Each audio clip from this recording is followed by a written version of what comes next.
ஸ்ரீ பாத்ரபத மாதம் என்றழைக்கப்படும் ஆவணி மாதத்தின் 16ஆம் நாள் கதை. இன்றைய கதையை துவங்குவோம். இந்த கதையானது இதற்கு முந்தைய அத்தியாயத்தில் பிரம்மதேவர் புஷ்கர பகுதிக்கு வந்து யாகத்தை தொடங்குகிறார் என்பதை கண்டோம். அந்த நேரத்தில் அவர் தேவர்கள், அசுரர்கள், கந்தர்வர்கள், கிண்ணறர்கள், அதிகாரிகள் மற்றும் அனைத்து பெரிய கடவுள்கள், ரிஷிகள், முனிவர்கள் ஆகியோரை அழைத்திருந்தார்.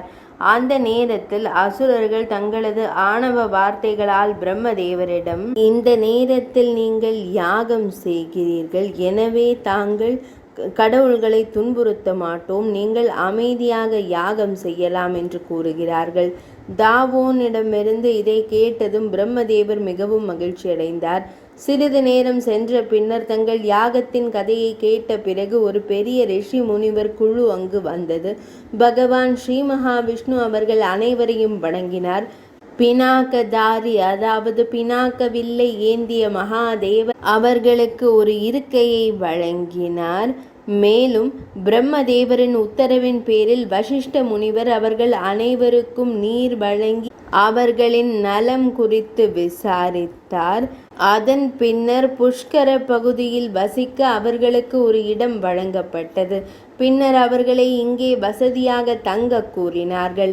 அதன் பிறகு மெட்டி முடி அணிந்து மிருக்ஷர் அணிந்திருந்த அந்த முனிவர்கள் அனைவரும் பிரம்மதேவரின் யாக சபையை அலங்கரிக்க தொடங்கினர். அவர்களில் சிலர் மகாத்மாக்கள், சிலர் சம்பிரக்யன்கள், அதாவது ஒரு காலம் மட்டுமே உணவு உட்கொள்பவர்கள். உண்மையை குறித்து சிந்தித்த பிறகு அவர்கள் பல்வேறு வகையான சடங்குகளில் ஈடுபட்டு பலிபீடத்தில் அமர்ந்தனர்.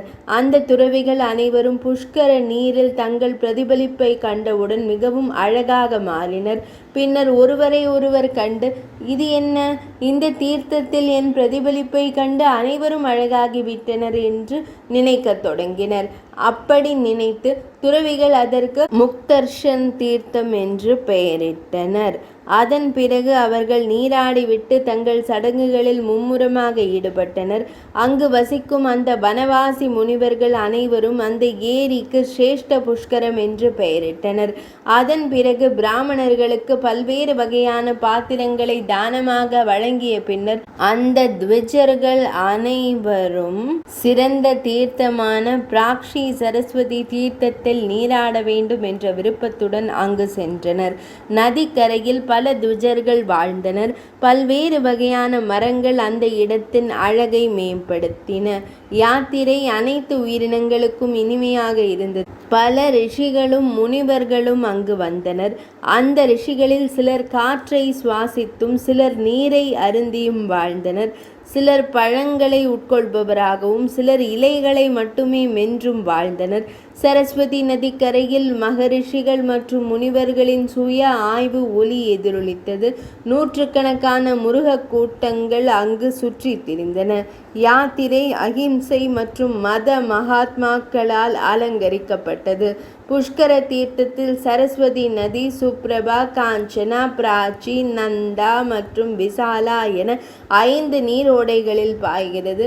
த்விசாதியினர் யக்ஞ மண்டபத்தில் சுபமாக வாழ்ந்த போது பூமியில் உள்ள சபையில் தற்போதைய பிரம்மதேவர் ஓதிக்கொண்டிருந்தார்.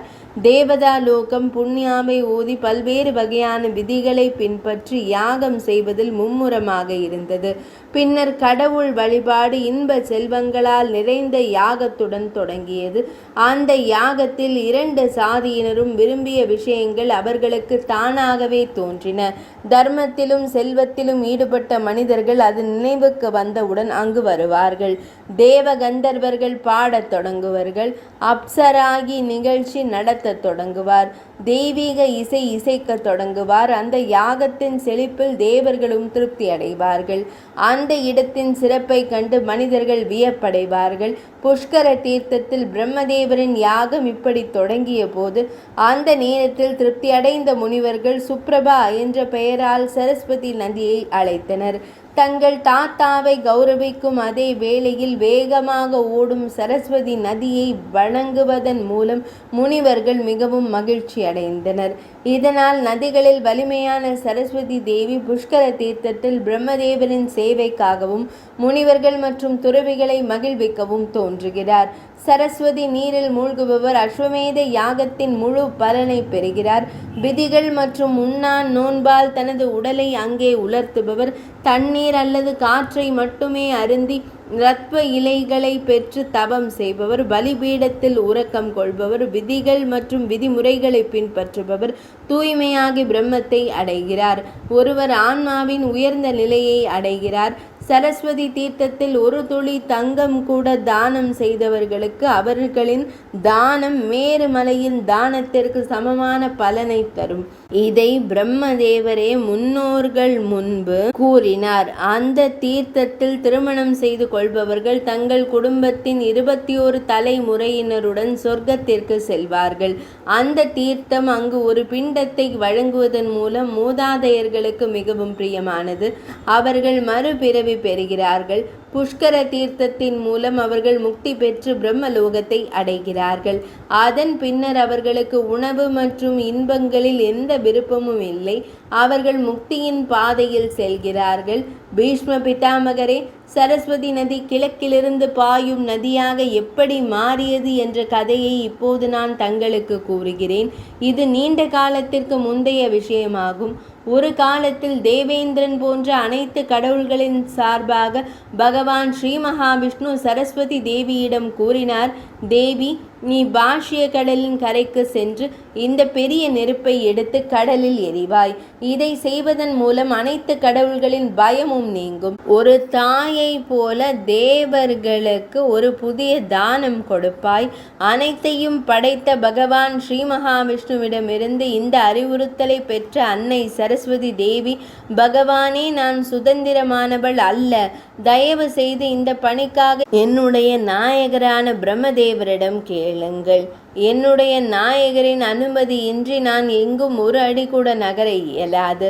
தேவி சரஸ்வதியின் இத்தகைய வார்த்தைகளை கேட்டதும் தேவர்கள் பிரம்மதேவரிடம், அனைவருக்கும் தாத்தா ஆனவரே, உங்களின் அன்பு மனைவியான தேவி சரஸ்வதி மிகவும் பக்தியுள்ள பெண்மணி என்றார்கள். அவளிடம் எந்த குறையும் காணப்படவில்லை. எனவே அவளை தவிர வேறு யாரும் பதவனலை எடுக்க இயலாது. கடவுள்களின் இத்தகைய வார்த்தைகளை கேட்டதும் பிரம்மதேவர் தேவி சரஸ்வதியை அழைத்து அவளை தனது மடியில் எடுத்துக்கொண்டு அவள் தலையை உறிஞ்சு பின்னர் மிகவும் அன்பாக அவளிடம், தேவி, நீ என்னையும் இந்த கடவுள்களையும் பாதுகாப்பாய் என்று கூறினார். கடவுள்களின் செல்வாக்கினால் இந்த பணியை செய்ததற்காக உனக்கு மிகுந்த மரியாதை கிடைக்கும். இந்த பதவனலை எடுத்து உப்பு நீர் ஏரியில் எரியுங்கள். நாயகரிடமிருந்து பிரிந்ததால் தேவியின் விழிகளில் விழிநீர் வடிந்தது. அவள் பிரம்மதேவரை வணங்கி, தங்கள் கட்டளைப்படியே நான் இப்போது செல்கிறேன் என்றாள். அந்த நேரத்தில் அனைத்து கடவுள்களும் அவருடைய தந்தையும் அவளை எதுவும் செய்ய வேண்டாம் என்று கூறினார்கள். இதன் காரணமாக அவள் சகோதரனை விட்டு வெளியேறி மகிழ்ச்சியான இதயத்துடன் செல்ல தயாரானாள். அவளுடைய பயணத்தின் போது சங்கங்கள், மேளங்கள் மற்றும் மங்கள மந்திரங்களின் சப்தங்கள் கேட்டன.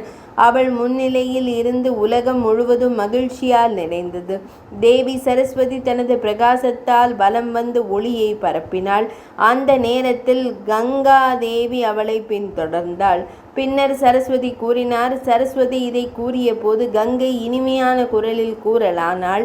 இதை கேட்ட தேவி சரஸ்வதி கூறினார், பிறகு நீங்களும் வடக்கு நோக்கி துக்கத்தை விட்டுவிடுங்கள். பின்னர் கங்கை, உத்தரவாகினி கங்கை மற்றும் பூர்வவாகினி சரஸ்வதியில் மகிழ்ச்சி மற்றும் தர்மம் செய்பவர்கள் 3 நீரோடைகளை எதிர்கொள்ளும் பிரதான பாதையில் தஞ்சமடைவார்கள். அதில் வேறு விதமாக சிந்திக்க வேண்டிய அவசியமில்லை என்று கூறினார். இதை கூறி சரஸ்வதி தேவி ஒரு பெரிய நதியாக மாறினார். பாத்ரபத மாதத்தின் இன்றைய 16ஆம் நாள் கதை இனிதே நிறைவடைந்தது.